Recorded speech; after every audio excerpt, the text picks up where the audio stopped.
जय हिंद प्यारे साथियों। नीरज आईएएस के इस ऑनलाइन मंच में आप सभी का भरपूर स्वागत है। दोस्तों, हम लोग देख रहे हैं एनसीईआरटी का अर्जुना बैच, जो कि आपका एकदम जो है निःशुल्क है। ऐसे में आप सभी का कर्तव्य बनता है, आप सभी का फर्ज बनता है, जब चीजें अच्छी हो और निःशुल्क हो तो उसे जो है और लोगों तक जो है भेजना चाहिए। तो मैं आप सभी का जो है आह्वान करता हूं, आप सभी से रिक्वेस्ट करता हूं कि आप सभी जो है वीडियो को देखने के साथ साथ लाइक भी करें, कमेंट भी करें और अपने दोस्तों वगैरह में जो है शेयर भी करते चलें। तो इतनी बात आपको समझ में आ गई होगी। हम लोग देख रहे हैं इतिहास विषय को, क्लास 7th की एनसीईआरटी को देख रहे हैं, जिसका नाम है हमारे अतीत पार्ट 2। और इसके अंतर्गत आज हम लोग जो है छठा अध्याय पढ़ने वाले हैं, जिसका नाम है नगर व्यापारी और शिल्पी जन। लेकिन इस अध्याय को शुरू करने से पहले हम लोगों ने जो है पीछे थोड़ी बहुत अपनी चर्चा को जो है कंप्लीट नहीं कर पाए थे, है ना। बीच में थोड़ी चर्चा छूट गई थी, उसको भी हम लोग कंप्लीट कर लेंगे। फिर हम लोग जो है छठे अध्याय में एंट्री लेने वाले हैं। इतनी बात जो है आपको समझ में आ गई होगी, है ना। इतनी बात आपको समझ में आ गई होगी। तो मैंने आप सभी को जो है यहां तक कंप्लीट करा दिया था, है ना। यहां तक जो है चीजों को मैंने जो है बता दिया था, है ना। ये वाली स्लाइड जो है आपकी कंप्लीट कर दी गई थी, इसके विषय में जो है आपको जानकारी दे दी गई थी। आगे बढ़ते हैं। आगे जब यहां आप देखोगे तो यहां आपको जानना है पित्रादूरा शैली, है ना। आखिर ये पित्रादूरा शैली क्या होती है ना। पित्रादूरा शैली के विषय में हम लोग यहाँ जानकारी लेंगे। तो यहाँ जो है एनसीईआरटी ने थोड़ा कम ही चर्चा दे रखा है।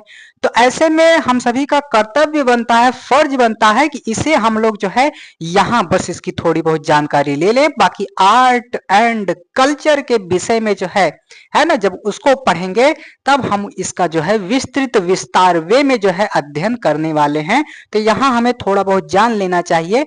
तो जैसे आप सभी देखते होंगे, है ना, समझ लो आप जो है घर बनवा रहे हैं, तो घर में अभी भी क्या करते हैं आप सभी जो है, ऐसे दीवार है समझ लो आपकी, तो दीवार में आप जो है ऐसे सिलमिट वगैरह जो है उठाते हो, मोरंग वगैरह उठाते हो, दोनों को मिक्स वेज करते हो और उसके बाद दीवार पे ऐसे फेंक देते हो। और उसके बाद यही कुछ सिक्के, कुछ जैसे एक हिसाब से समझ लो टाइल्स लगा रहे हो, है ना।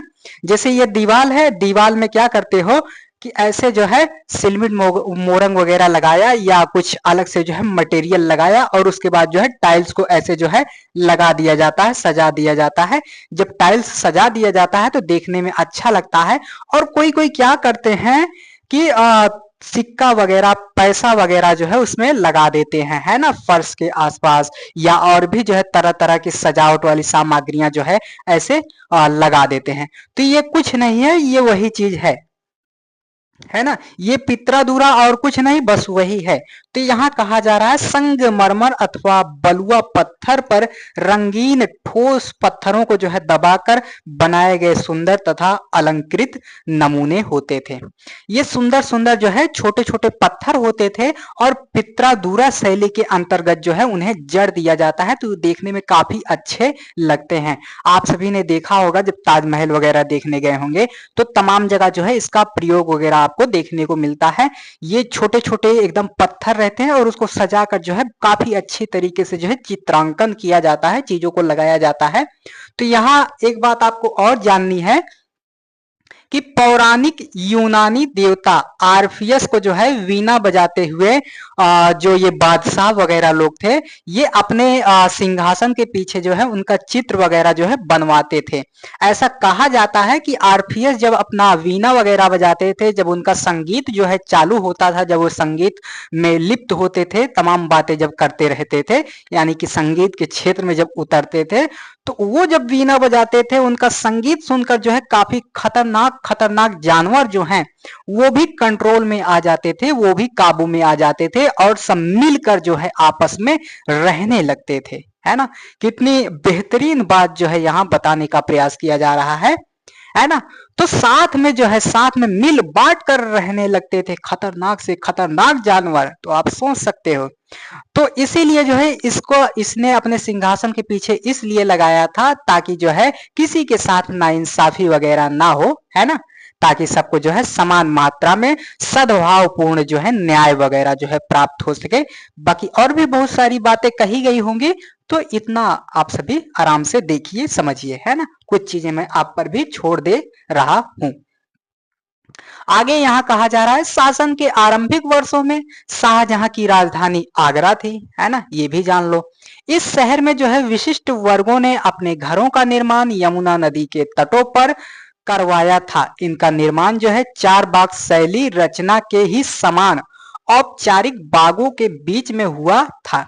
चार बाग की योजना के अंतर्गत ही अन्य तरह के बाग भी थे, जिन्हें जो है इतिहासकार क्या कहते हैं, तो यहाँ हमें जानना है नदी तट बाग को। अब ये नदी तट बाग क्या होता है, तो समझ लो हमने चार बाग को देखा था। चार बाग को किस तरीके से देखा था, है ना, चार बाग हम लोगों ने क्या देखा था, चार बाग देखा था। और आप सभी कहीं कहीं देखते होंगे कि स्टेशन का नाम वगैरह जो है चार बाग के नाम पर जो है रख दिया जाता है ना। तो चार बाग आप देखने भी गए होंगे, आपने जो है विजिट भी किया होगा, है ना। आप अगर इलाहाबाद जाओगे तो वहां खुसरो बाग के नाम से भी आपको दिखेगा। तो ये समझ लो चार चार बाग हो गए और इनको जो है चारों तरफ से घेर दिया जाता था और बीच से जो है ऐसे कृत्रिम नहर बना दिए जाते थे, है ना, ये बीच में ऐसे कृत्रिम नहर बना दिए जाते थे। तो ये आप चार बाग शैली देख सकते हो, है ना। चार बाग शैली कुछ इस तरीके से हमें देखने को मिलता है ना। तो ये चार बाग शैली थी, है ना, और चार हिस्सों में बटे होने के कारण यह क्या कहला रहा था, तो ये चार बाग कहला रहा था। आप समझ लो कोई नदी है ना, कोई नदी है, ये समझ लो नदी है, बहते बहते जा रही है और इसमें जो है जल वगैरह जो है समझ लो ये जल वगैरह हो गया। अब ये जो बाग बनाए जा रहे हैं नदी के किनारे किनारे ऐसे बनाए जा रहे हैं और यहाँ जो है लोग भी जो है रह रहे हैं, है ना, लोग भी रह रहे हैं। तो ये नदी तट बाग हो गया, है ना। आपने चार बाग समझ लिया, आपने नदी तट बाग समझ लिया, है ना, इतना आपने समझा। तो यही बात यहाँ कही जा रही है कि नदी तट बाग वगैरह, है ना। तो ये आप समझ लिए, आगे बढ़ चलते हैं। उतना ज्यादा कुछ नहीं था और यहाँ आपको जानना है, केवल इतना जान लेते हो तो आपका जो है काम बन जाएगा। बांग्ला गुम्मद, तो बांग्ला गुम्मद सबसे पहले आपसे क्या पूछा जाएगा कि यह जो है निर्माण की कौन सी शैली थी, तो यह जो है छत निर्माण की शैली थी। क्या थी, छत निर्माण की शैली थी। क्या था, बांग्ला गुम्मद। बांग्ला गुम्मद जो है छत निर्माण की एक शैली थी। बस केवल आपको यहां से इतना ही चीज जानना है और बाकी बाकी जब आप देखोगे और देख लेना, मैं जो लास्ट चैप्टर है उसमें जो है इन सभी का जो है मिक्स वेज, यानी कि आप जो है पहले अध्याय से लेकर 8-9 अध्याय तक जितना कुछ मटेरियल पढ़ते हो सारा का जो है आपका लगभग 9वें और 10वें चैप्टर में जो है आपका एक समान जो है मिलेगा भी। आप जो दूसरे अध्याय में पढ़े रहोगे वो भी आपको जो है कहीं ना कहीं लास्ट अध्याय वगैरह में देखने को मिलेगा। तो ऐसे में हम लोग जो है 10वें अध्याय की चर्चा लगभग जो है 10 से 12 मिनट के अंदर जो है कंप्लीट कर लेंगे। उसको खत्म करने में ज्यादा टाइम नहीं लगेगा, ठीक है, ज्यादा टाइम लगेगा। इसके बाद जो चैप्टर आएंगे उनमें जो है ज्यादा समय लगने वाला नहीं है। भक्ति काल को जो मैं थोड़ा स्पेशल पढ़ा दूंगा, भक्ति काल पर जो है थोड़ा चर्चा कर दूंगा ताकि जो है आपका क्वेश्चन बनता है वहां से, है ना। तो यहाँ आपने समझ लिया बांग्ला गुम्मद और आपने देखा होगा कि तमाम जो है संस्कृतियां आपस में जो है मेल मिलाप भी हो रहा है। तमाम प्रकार की जो कलाएं हैं, शैलियां हैं, है ना, धर्म वगैरह हैं और रीति रिवाज वगैरह है, सब आपस में जो है मिल रही हैं, है ना, आपस में मिल रही हैं। यहाँ आप देख सकते हो कि अकबर की राजधानी होती है फतेहपुर सीकरी और वहां आप देखोगे तो वहां गुजरात और मालवा की जो वास्तुकला थी उसका प्रभाव जो है हमें देखने को मिलेगा, यानी कि मिक्स बेज होता हमें दिखेगा। तो तमाम वास्तुकला की शैलियां वगैरह भी जो है आपस में मेल मिलाप कर रही हैं, आपस में मिल जा रही हैं। तो ये बात आपने समझ लिया, ये बात आपने जान लिया। आगे बढ़ेंगे। आगे आगे यहां आप देखोगे तो ये आपका जो है हुमायूं का मकबरा है ना। ये क्या हो गया, ये हुमायूं का मकबरा हो गया। और ये आप देखोगे तो ये आपका जो है ताजमहल हो गया। क्या हो गया, ताजमहल हो गया, है ना। और ये आप देखोगे जामा या जामी मस्जिद के रूप में आपको दिखेगा। और इधर आओगे तो आपका इधर जो है दीवाने आम और दीवाने खास के रूप में जो है चित्रांकन यानी कि स्थापत्य आपको देखने को मिलेगा, है ना। कहीं ना कहीं देखा जाए तो ये चार बाग शैली के अंतर्गत ही आता है ना। इतनी बात आपको समझ में आ गई होगी, है ना। इतनी बात आपको समझने में कोई भी दिक्कत नहीं होनी चाहिए। कोई तोप तो है नहीं कि मैंने लाके जो है छोड़ दिया और आप सभी जो है ध्वस्त हो गए, है ना। तो आसान चीजें हैं, आसान वे में समझ में भी आ रही होंगी। अब जो है हम लोग एंट्री मार चुके हैं छठे अध्याय में। किसमें, छठे अध्याय में हम लोग जो है क्या कर चुके हैं, एंट्री मार चुके हैं, है ना। छठे अध्याय का नाम है नगर व्यापारी और शिल्पी जन। तो ये चित्र, ये दृश्य आप देख सकते हो, ये नगर व्यापारी और शिल्पी जनों को जो है दिखाता है। और इससे जो है आपका बहुत सारा जो है दिमाग में चलने लगना चाहिए कि आखिर ये लोग क्या क्या कैसे कैसे किस रूप में जो है प्रभावित करते हैं या प्रभावित होते हैं। तो ये चीज आप देख सकते हो, ये चीज आप समझ सकते हो। चित्र ही देख लेते हो तब भी जो है आपका बहुत सारा फायदा हो जाने वाला है। इतनी बात आपको समझ में आ गई होगी, है ना। आगे बढ़े, चले, बोलो हाँ। और यहाँ आपसे कुछ नगरों और शहरों के प्रकार के विषय में बताया जा रहा है। आप अगर नगरों को देखोगे तो कोई कोई नगर जो है एक साथ कई रोल अदा करता था, है ना।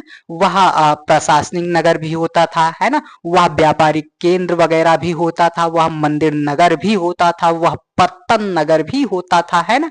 एक साथ जो है एक नगर कई विशेषताएं लिए हुए होता था। तो आपको समझना चाहिए कि मंदिर नगर होते हैं, प्रशासनिक नगर होते हैं, वाणिज्यिक शहर होते हैं, है ना। और उसके बाद पत्तन नगर या शहर होता है, उसके बाद अन्य तमाम टाइप के जो है नगर हो सकते हैं। तो यहाँ वही चीज जो मैंने समझाया, जो मैंने बताया, वही यहाँ जो है बताई जा रही है कि वस्तुतः कई नगर तो एक साथ अनेक प्रकार के थे। वे प्रशासनिक नगर तथा मंदिर नगर होने के साथ साथ जो है वाणिज्यिक कार्यकलापों और जो है शिल्प उत्पादन के भी केंद्र थे, है ना। जैसे एक ही आदमी है ना, एक ही आदमी है, वह संगीतज्ञ भी हो सकता है, यानी कि वो संगीत वगैरह गायन वगैरह जो है कर सकता है ना। वो जो है पढ़ने में भी अच्छा हो सकता है ना। तो उसी प्रकार से, है ना, उसी प्रकार से समझ लो एक आदमी है, वह खाने में भी अच्छा होगा, खाना बनाने में भी अच्छा होगा, पढ़ने में भी अच्छा होगा, खेलने में भी अच्छा होगा।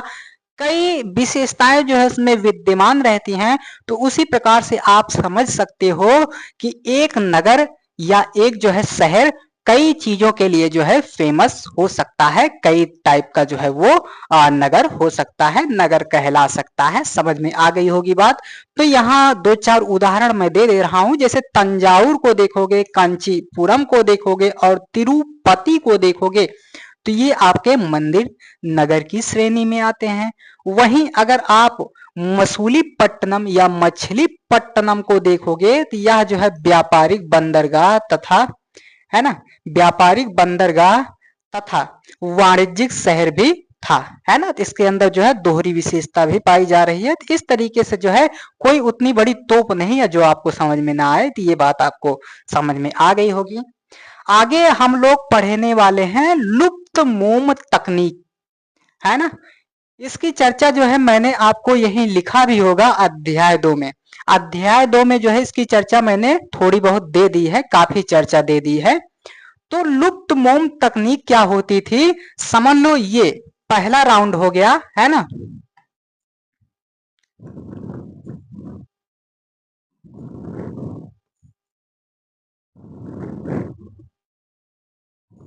ये समझ लो पहला राउंड हो गया, है ना। इसका बाल वगैरह भी बना देते हैं, है ना। तो ये समझ लो पहला राउंड हो गया। पहले राउंड में आप देखते होंगे, पहले राउंड में जो है प्रतिमा बना दी जाती थी, है ना। समझ लो ये पहला राउंड हो गया। पहले राउंड में जो है मोम की प्रतिमा बना दी जाती थी, फिर इस पर जो है चिकनी मिट्टी का लेप लगा दिया जाता था, फिर उसके बाद उसे धूप में रख दिया जाता था सूखने के लिए, फिर उसे जो है हल्का गर्म करके जो है उसके अंदर का सारा मोम निकाल लिया जाता था। फिर उसके बाद चाहे पांव के पास चाहे सिर के ऊपर जो है थोड़ा सा छेद करके जो है मोम को पिघलाकर जो है निकाल दिया जाता था। फिर उसके बाद उसमें जो है कांसे का या जो है उसे गलाकर जो है धातु वगैरह भर दिया जाता था। फिर उसके बाद धीरे धीरे मिट्टी को हटा के जो है बढ़िया से घिस घिस के चमका चमका के जो है इस तरीके का जो है ये लोग तकनीक सीख चुके थे। लुप्त मोम प्रणाली द्वारा जो है ये लोग कांसे वगैरह की मूर्ति बनाना जो है सीख चुके थे। तो वही बात यहाँ लिखी गई होगी, है ना, यही बात यहाँ लिखी गई होगी। और आप सभी जो है सौभाग्य मानिए, ठीक है, धन्यवाद अदा कीजिए एनसीईआरटी का, जो ऐसे जो है चीजों को आपको जो है आसान वे में दे रही है ना। प्रायः आप सभी जो है बड़े बड़े कोर्स वगैरह में जब ज्वाइन करते हो तो वहां जो है ये चीजें बस इस तरीके से ऐसे बता के छोड़ दी जाती हैं कि चोल कालीन जो है कांस्य प्रतिमाएं लुप्त मोम प्रणाली द्वारा बनाई जाती हैं, बस इतना आपका जो है बता के छोड़ दिया जाता है ना। इतना आपको जो है लिखा के छोड़ दिया जाता है, चीजें जो है आपको समझाई नहीं जाती। अब आपने मान लो रट लिया, लेकिन अगर जो है चीजों को बारीकी से जान लोगे, है ना, तो इसमें से कुछ साथी होंगे जो आगे चल के पढ़ाएंगे, है ना। जब उनको चीजें पता ही नहीं रहेंगे तो क्या पढ़ाएंगे। तो इससे अच्छा है एनसीईआरटी को पढ़ो, चीजों को जो है वो काफी अच्छे तरीके से समझाती है। जहां जहां जो चीज जो है कहीं ढूंढे नहीं मिलती, वो आपको कहीं ना कहीं जो है किसी न किसी रूप में जो है एनसीईआरटी में जरूर दिखने वाली है। तो यही थी तकनीक, यही थी टेक्निक, यहां लिखी गई है लेकिन मैंने जो है समझा दिया, है ना। यहां लिखी है लेकिन मैंने जो है समझा दिया है। अब आपको जो है समझ में आ गया होगा। अब जो है हम लोग आगे बढ़ चलें। समझ में आ गई बात, आगे बढ़ चलें। तो ये आपके लिए छोड़ दे रहा हूं, आप सभी आराम से पढ़िएगा क्योंकि मैंने जो है चीजों को समझा दिया है। अब यहां अगली हेडिंग जो बन के आ रही है वह हेडिंग है बड़े और छोटे व्यापारी। क्या? बड़े और छोटे व्यापारी। अब कुछ लोग समझ रहे होंगे सर वो लंबा या छोटा वाला, है ना, हाइट से मत नापिएगा, ये नापिएगा अमीरी और गरीबी वाले से, है ना। कोई समझ लो अगर भिखारी है ना, कोई भिखारी है और वो बड़े से मॉल में अगर घुस जाए तो उसको मॉल वाले जो है जबरी निकाल के भगा देंगे। और कहीं अगर जो है कोनो बड़ा आदमी जो है मॉल में चला जाए तो उसके आगे पीछे जिल्ले इलाही तुस्सी ग्रेट हो तमाम चीजें जो है सजदा वगैरह भी करने लगेंगे। तो ये होती है भैया पावर, शक्ति। तो इसलिए जो है पावर और शक्ति के पीछे आपको भागना है ना। तो ये हो गया। तो आगे यहां हम लोग देखेंगे कि अजमेर राजस्थान 12वीं शताब्दी में चौहान राजाओं की राजधानी था और आगे चलकर मुगलों के शासनकाल में वह सूबा मुख्यालय बन गया, है ना। सूबा, इसके विषय में मैंने पीछे जो है चर्चा कर दिया है ना। सूबा, सूबेदार, है ना, कोतवाल, तमाम चीजों का जिक्र मैंने कर दिया है। बोलो हाँ। जो हाँ नहीं बोलेगा उसके लिए फिर दंड दिया जाएगा, है ना। तो ये हो गया, है ना, ये हो गया, समझ में आ गया। यह नगर जो है धार्मिक सह अस्तित्व का एक उत्कृष्ट उदाहरण प्रस्तुत करता है। सुप्रसिद्ध सूफी संत ख्वाजा मोइनुद्दीन चिश्ती यहाँ जो है 12वीं शताब्दी में आकर बस रहे हैं। तो इनको आप देख सकते हो। और उनके दर्शनार्थी एवं श्रद्धालु सभी पंथों मतों के हुआ करते थे। ये चीज आपको ध्यान में रखना है। उनके दर्शनार्थी जो हैं एवं श्रद्धालु जो हैं सभी पंथों मतों के हुआ करते थे। ये बात आपको जो है नोट रखनी है क्योंकि ये जो है ये चिश्ती, ठीक है, चिश्ती हैं और भी चीजें हैं लेकिन मैं नहीं बोलूंगा, है ना। तो यहाँ जो है इनके श्रद्धालु जो हैं सभी मतों और पंथों के हैं। तो कहीं ना कहीं जो है सर्वधर्म संभाव यहाँ दिख रहा है। अजमेर के पास ही पुष्कर सरोवर है जहां प्राचीन काल से ही तीर्थ यात्री आते रहे। तो तमाम चीजें आप देख सकते हो, पुष्कर सरोवर देख लो। और यहाँ आपको दिखेगा कि व्यापारी जो है कई प्रकार के हुआ करते थे, जिनमें बंजारे लोग भी शामिल थे, है ना। दक्षिण भारत के व्यापारी संघ काफिले बनाकर यात्रा करते थे और अपने हितों की रक्षा के लिए व्यापार संघ गिल्ड बनाते थे। ये चीज आपको नोट रखनी है ना। व्यापार संघ या गिल्ड क्या होता है, तो व्यापारियों का जो है ये संघ होता है ना। ये बात आपको समझ में आ गई होगी। और इनमें से जो कुछ फेमस गिल्ड हैं, है ना, बनाते थे, जिसमें सबसे प्रसिद्ध था मणिग्रामम और नाना देसी। तो ये बात आपको नोट रखनी है ना। ये लोग जो है व्यापारियों का संघ होता था, व्यापारियों का काफिला वगैरह होता था, ये गिल्ड कहलाता था। और जो सबसे फेमस दो गिल्ड हैं उनमें से क्या नाम है, मणिग्रामम और नाना देसी। तो ये दो चीज आपको ध्यान में रखना है। इनके अलावा चेट्टियार और मारवाड़ी, ओसवाल जैसे समुदाय भी थे और आगे चलकर देश के प्रधान व्यापारी समूह बन गए। गुजराती व्यापारियों में हिंदू, बनिया और मुस्लिम बोहरा समुदाय शामिल थे। ये चीज आपको याद रखना है कि बोहरा क्या होता है। तो ये बोहरा जो है गुजराती व्यापारियों को कहा जा रहा है ना। गुजराती व्यापारियों में जो है हिंदू बनिया और मुस्लिम बोहरा दोनों शामिल थे। तो आपको गुजराती व्यापारियों के अंतर्गत ये याद रखना है, हिंदू बनिया और बोहरा। ये बोहरा शब्द आप ध्यान में रखे रहिएगा, है ना। तो आपको क्या क्या याद रखना है, गुजराती व्यापारियों का समूह वगैरह, और बोहरा याद रखना है, नाना देसी याद रखना है, मणिग्रामम याद रखना है, व्यापार संघ गिल्ड याद रखना है ना। मणिग्रामम वगैरह जो है क्वेश्चन पूछ लिया गया है, आगे भी जो है क्वेश्चन पूछने की संभावना बनी है। तो ऐसे में आप सभी का फर्ज एवं कर्तव्य दोनों का दोनों बनता है कि इन सब चीजों को बारीकी से देखते चलें। समझ में आई बात? इतना आप सभी ने देख लिया होगा। अब बढ़ चलते हैं और आगे। तो यहाँ जो है वीदरी शिल्प के विषय में कहा जा रहा है। तो यहाँ कहा जा रहा है वीदर के शिल्पकार तांबे तथा चांदी में जड़ाई के काम के लिए इतने अधिक प्रसिद्ध थे कि इस शिल्प का नाम वीदरी पड़ गया। तो ये दो लाइन आप जो है तुरंत का तुरंत नोट कर डालिए।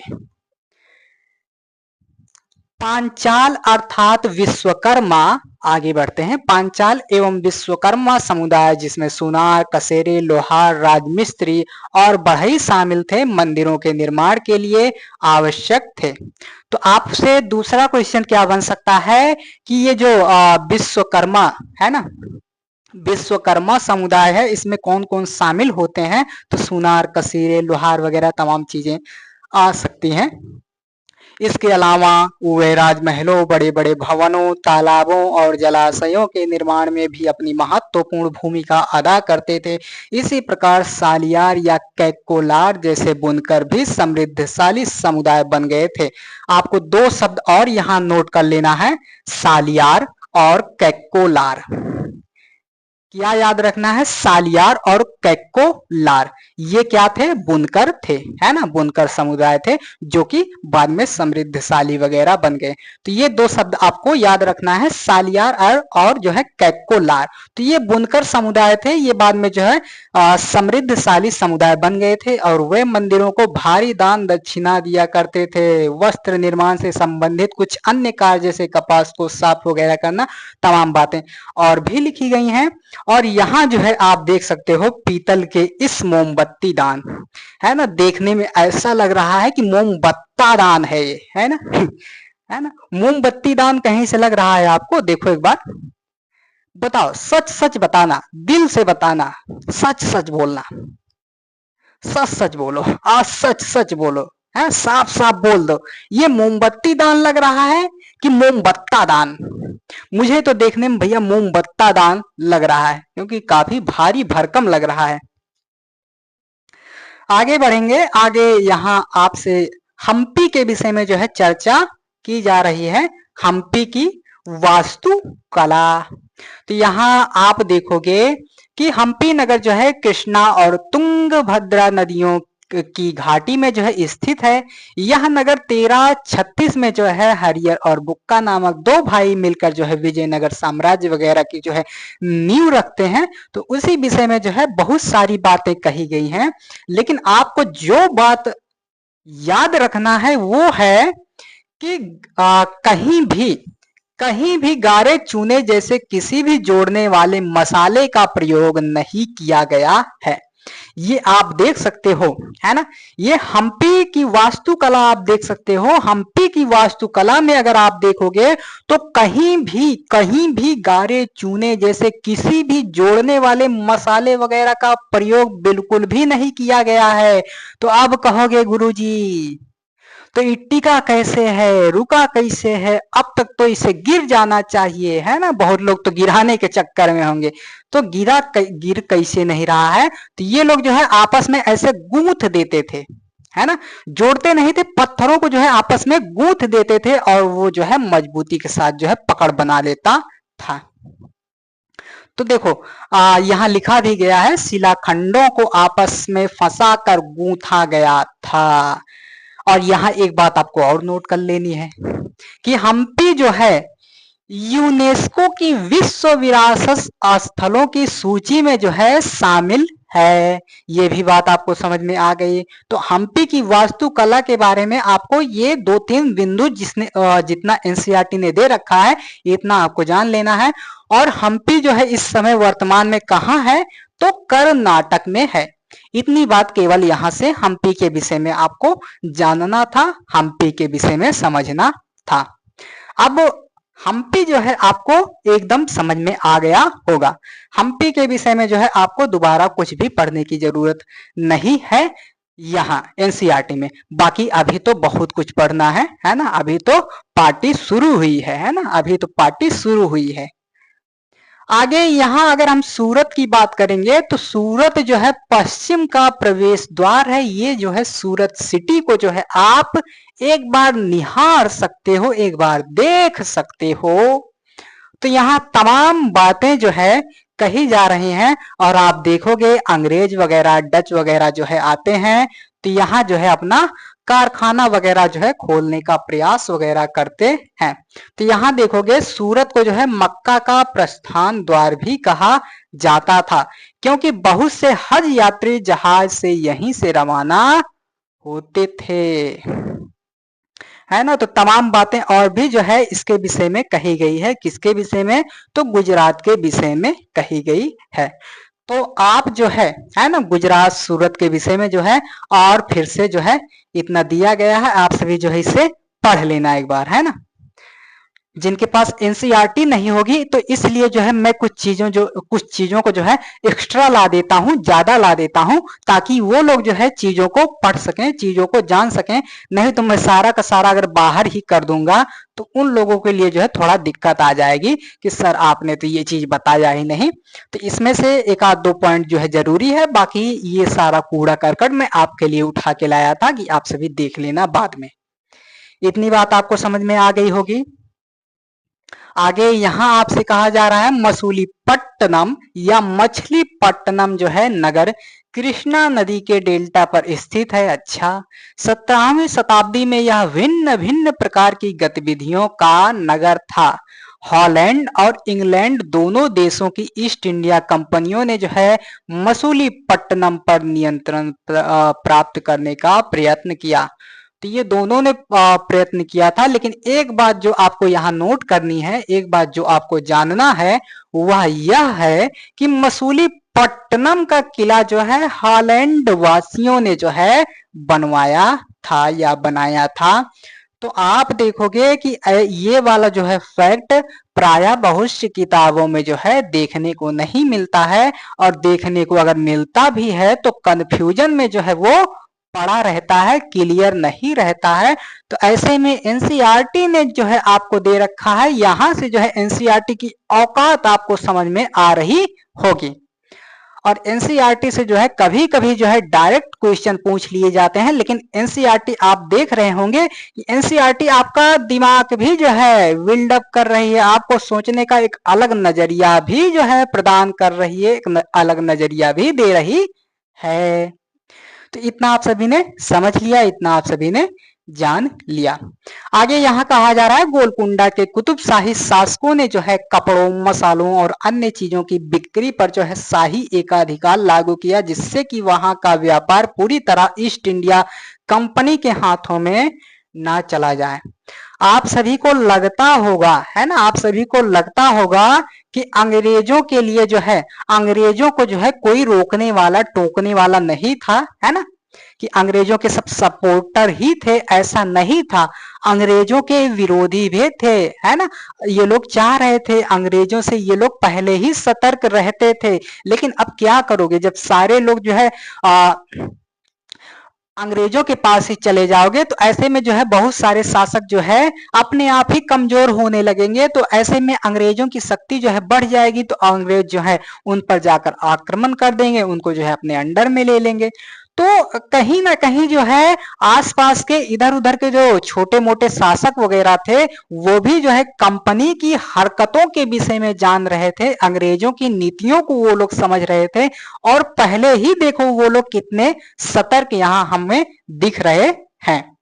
आगे देखोगे तो आगे कहा जा रहा है मुगलों ने गोलकुंडा तथा अपनी शक्ति बढ़ा ली, तो उनके प्रतिनिधि सूबेदार मीर जुमला ने, जो कि स्वयं एक सौदागर था, हॉलैंड वासियों और अंग्रेजों को आपस में भिड़ाना शुरू कर दिया। ताली बजाओ तुरंत, है ना, क्योंकि अंग्रेजों के साथ जो है हॉलैंड वासियों का झगड़ा हो रहा है, तुरंत ताली बजाओ। कितना अच्छा काम कर रहा है, भले ये मीर जुमला है कुछ भी है, लेकिन लड़ाने का काम कर रहा है, सौदागर है, लड़ाने का काम कर रहा है, अच्छा काम कर रहा है, दोनों लोग लड़े कटे मरे, बहुत अच्छा काम किया। आगे बढ़ते हैं। 1686-87 में मुगल बादशाह औरंगजेब ने गोलकुंडा को मुगल साम्राज्य में मिला लिया। तो गोलकुंडा जो है कहाँ मिल गया, तो ये आप देख सकते हो। आगे एक चार्ट दिया गया है, आप सभी को दिख नहीं रहा होगा, तो हम इसे जो है थोड़ा बड़ा करके जो है पढ़ने का प्रयास करते हैं। दिख रहा होगा आपको, अब दिखा, अब तक नहीं दिख रहा होगा, लेकिन अब जो है दिखना प्रारंभ हो गया होगा। तो यहाँ दिया जा रहा है वास्को डी गामा, है ना, क्रिस्टोफर कोलंबस वगैरह। तो इसको जो है अभी हो सकता है हमें क्लास 8 में भी देखने को ये सारा कुछ मिले, और हो सकता है जब हम लोग 12th की एनसीईआरटी को पढ़ें तब ये सारी चीजें हमें देखने को मिलेंगी। और आप सभी देखे ही होंगे जब कुस्तुनतुनिया पर तुर्कों का अधिकार हो जाता है, तो ऐसे में तमाम जो है व्यापारी लोग जो है चिंतित हो जाते हैं कि अब जो है व्यापार करने का हमें जो है नया मार्ग खोजना चाहिए। तो ये लोग जो है अब नए नए मार्ग वगैरह की खोज करने में लग गए हैं। और आप कहीं ना कहीं जो है पुनर्जागरण वगैरह का जो है, क्रांति वगैरह का जो है आप दौर देखोगे, फिर उसके बाद जो है चीजें और भी जो है खोजने के लिए जो है यात्री लोग जो है तैयार हो जाते हैं। तो ऐसे में जो है कई सारे लोग जो है भारत को खोजने के लिए आते हैं, और कुछ तो ऐसे भी आते हैं जिनको पता होता है कि केवल दुनिया गोल है, और जो है इस छोर से निकलूंगा तो दूसरे छोर यानी कि भारत पर पहुंच जाऊंगा। तो ऐसे में वो लोग जो है कहीं और निकल जाते हैं, और कहीं और निकलने के बाद जीवन भर जो है चिल्लाते चिल्लाते कि मैंने भारत खोज लिया, भारत खोज लिया, भारत खोज लिया, लेकिन असल में वो कहीं और पहुंच गए होते हैं, भारत कभी पहुंचे ही नहीं रहते हैं, लेकिन वो जो है ये चिल्ला चिल्ला कर प्राण भी त्याग देते हैं। तो आप देखोगे कि वास्को डिगामा जो है भारत तक पहुंच जाता है, यहां तक कि इसके पहले जो है वार्थोलोमियो डियाज वगैरह भी आने का प्रयास करता है, लेकिन केप ऑफ गुड होप यानी कि अंतरीप, ठीक है, अंतरीप करके नाम है, तो वहां तक पहुंचता है। तो तमाम बातें हैं यहाँ, ये हमारे लिए जो है यहाँ हम इसे ना पढ़ के हम लोग जब आधुनिक भारत का इतिहास छेड़ेंगे तब इन लोगों का चर्चा करेंगे। आप अगर देखोगे तो सबसे पहले जो है पुर्तगाली हमें आता हुआ दिखता है। ठीक है, अगर हम लोग कंपनियों के आगमन का क्रम देखें, यूरोपीय कंपनियों के आगमन का क्रम अगर देखें तो सबसे पहले हमें दिखेगा पुर्तगाली। क्या दिखेगा? पुर्तगाली। क्या दिखेगा? पुर्तगाली दिखेगा। दूसरा हमें दिखेगा डच, और तीसरा हमें दिखेगा अंग्रेज, है ना। अंग्रेज देखो थर्ड नंबर पर आ रहा है, लेकिन इसने जो है पूरे भारत देश पर जो है अपना नियंत्रण स्थापित कर लिया था। पूरे देश को जो है इसने गुलाम बना लिया था। और चौथे पर हमें देखने को मिलेगा डेनिस या डेंस। क्या देखने को मिलेगा? डेनिस या डेंस। फिर पांचवें नंबर पर यानी कि सबसे लास्ट में जो आती है वह होती है फ्रांसीसी कंपनी, है ना। क्या होती है? फ्रांसीसी कंपनी। फ्रांसीसी कंपनी जो सबसे लास्ट में आती है और लास्ट में जो है जाती भी है। तो ये जो है कंपनियों के, यूरोपियों के आगमन का जो है, यूरोपीय कंपनियों के आगमन का ये क्रम है। और इसमें बहुत सारी बातें और भी एक्स्ट्रा बताई गई होंगी। आप सभी से मैं यह अपेक्षा करूंगा कि आप सभी इसको जो है पढ़ लेंगे, है ना। आप सभी इसको जो है पढ़ लेंगे, इतना आप सभी को दिखा। आगे बढ़ते हैं, इतना जो है आप सभी पढ़ लेंगे, है ना। आप सभी ने इतना जान लिया, इतना आप सभी ने समझ लिया। तो इसको जो है, इसका टॉपिक जो है बहुत बार आपको देखने को मिलेगा। इसका टॉपिक जो है बहुत बार देखने को मिलेगा। आप पॉलिटी पढ़ोगे तो हिस्टोरिकल बैकग्राउंड वगैरह पढ़ोगे तो कहीं ना कहीं अंग्रेजों वगैरह का जिक्र, कंपनियों वगैरह का जिक्र के साथ ये लपेटता हुआ दिखेगा। कहीं ना कहीं आप जब ये क्या बोलते हैं मध्यकालीन भारतीय इतिहास पढ़ोगे तब भी जो है इसका चैप्टर हमें दिखेगा। जब हम इसे आधुनिक भारत में पढ़ेंगे तब तो इन सबको जो है पढ़ना ही है। और बहुत से जगहों पर जो है इनकी चर्चाएं आ जाती हैं। तो ऐसे में जो है हमें यहाँ अपना दिमाग खराब नहीं करना चाहिए, यहाँ माथापच्ची नहीं करना चाहिए, हमें आगे बढ़ जाना चाहिए। तो आज के लिए बस इतना ही। मिलते हैं अगले वीडियो में, तब तक के लिए धन्यवाद। जय हिंद। पढ़ते रहें और जो है वीडियो वगैरह अगर अच्छी लगे तो अपने दोस्तों वगैरह में भी इसे शेयर करते रहें। बहुत बहुत धन्यवाद।